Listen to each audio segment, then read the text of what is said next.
پچھلی ویڈیو میں بتا رہا تھا کہ اس طرح ہمارے ساتھ فولنگ وغیرہ ہوئی تو اس وقت چودھری نذیر احمد صاحب جن کا پٹرول پمپ بھی تھا، جن کے ایک بھائی کا پٹرول پمپ ملتان میں بھی تھا، وہ جو ایکس سی ایم تھے، وہ اس وقت وہ ہمارے امیر جماعت تھے اور بہت ہی اچھے تھے، بہت ہی متقی اور نیک، اور اسٹوڈنٹس کا بہت شفقت رہنے والے تھے۔ اللہ میں ان کو جنت نصیب کرے۔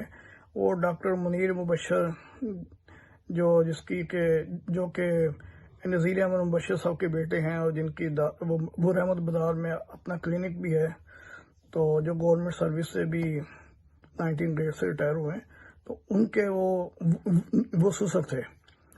تو اس کے بعد پھر کچھ عرصہ کے لیے چودھری غلام احمد صاحب بھی بنے، جن کا ایک بیٹا چودھری محمود احمد صاحب آج کل UK میں ہوتے ہیں، اور تقریباً روزانہ مجھے کوئی نہ کوئی ڈیلی بلا ناغہ میسج کرتے ہیں۔ اللہ میاں ان کو صحت والی لمبی زندگی دے۔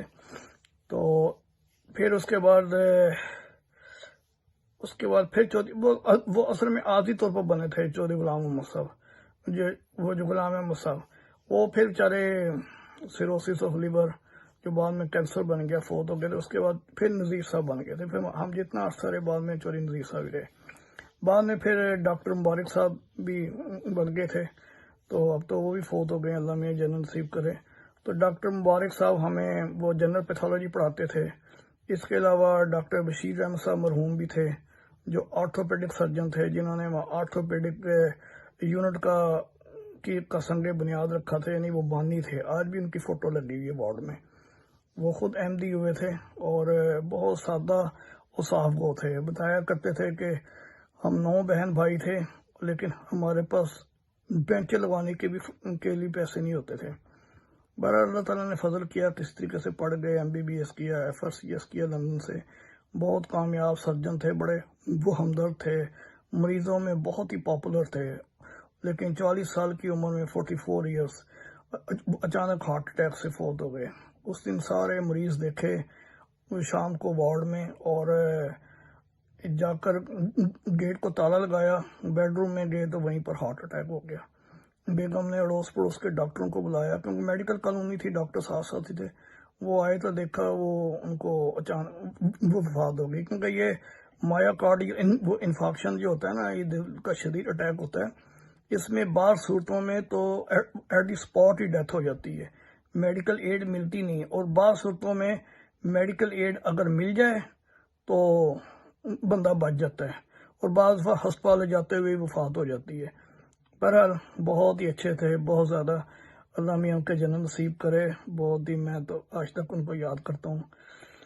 اس کے علاوہ ایک ہمارے وہ قائد ہوتے تھے، اب ان کا میرے ذہن میں نام نہیں ہے، تو وہ باٹنی کے پروفیسر تھے، تو وہ بھی بہت اچھے تھے۔ پھر اس کے علاوہ یہ تھے اپنے نذیر احمد نعیم صاحب، آج کل بھی وہ وہیں بہاولپور میں ہے، لیکن اب کافی بزرگ ہو گئے ہیں۔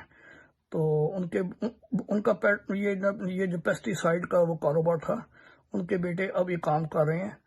تو بلکہ ان کے گھر میں ہماری نمازیں بھی ہوتی تھی، کیونکہ وہ ہماری میڈیکل کالونی کے سامنے ان کا گھر تھا۔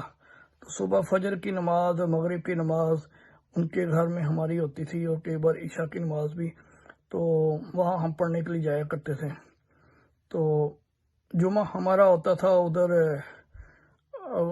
پتہ نہیں کون سی کالونی تھی، اب مجھے یاد نہیں۔ اس کے بعد وہاں پر جاتے تھے، رکشے پر جاتے تھے۔ تو اس وقت تو مسجد ایسی عارضی چھپڑ صاحب، وہ جو کیا کہتے ہیں، چھپڑ نہیں، وہ یہ جو ہے نا، یہ چھت ایسے کانوں شانوں کی ایسے سادہ سی چھت بنائی ہوئی تھی، کیونکہ مخالفت تھی۔ لیکن بعد میں سنا ہے کہ اب تو بڑی بہترین اور زبردست وہ جو ہے نا وہاں مسجد بن گئی ہے۔ تو وہاں جمعہ پڑھا کرتے تھے، اور وہاں رکشے پر سواری بھی بہت دلچسپ تھی۔ وہاں پر یہ تھا کہ ویسے تو رکشے عام مل جاتے تھے اور سستے بھی تھے، لیکن یہ بھی نا جیسے روا میں ہے کہ بعض دفعہ رکشے کی ضرورت پڑے تو رکشہ کوئی نہیں ملتا، اور جب ضرورت نہ ہو تو اشارہ کرو تو 10 آ جاتے ہیں۔ یہی وہاں بھی صورتحال تھی، کئی بار تو ایک کو بلاؤ تو 10 آ جاتے تھے، اور بعض دفعہ جب ضرورت ہوتی تھی، خاص طور پر شدید گرمی، شدید سردی، اور اس وقت کوئی ملتا ہی نہیں تھا، تو اس وقت پھر سائیکل ہی اچھی رہتی تھی۔ اور میری جو ڈاگ تھی وہاں پر شاہی بازار میں شفیق چوہان تھا، وہ غیر احمدی تھا لیکن بہت اچھا آدمی تھا، اس کے ایڈریس پر میری ڈاگ آتی تھی، تو وہ بھی میں جایا کرتا تھا دیکھنے کے لیے۔ تو بہرحال بہت اچھے دن تھے۔ اور اس کے علاوہ ڈاکٹر ڈاکٹر مبارک صاحب کا ایک بیٹا تھا مظفر، وہ بیچارہ وہ میڈیکل سٹور کرتا تھا، ڈاکٹر صاحب کا کلینک تھا اس کے ساتھ ہی، اس بیچارے کی بھی اچانک وفات ہو گئی ہے۔ اللہ میاں اس کی جنت نصیب کرے اس کو، بہت ہی وہ بھی زندہ دل اور وہ ہنس مکھ تھا، جہاں بھی ملتا تھا وہ بڑے ہنس مکھ اور بڑے اچھے طریقے سے ملتا تھا، اور ہر وقت وہ خوش رہتا تھا۔ تو اللہ میاں اس کے بچوں کا حافظ ناصر ہو۔ تو یہ میری چند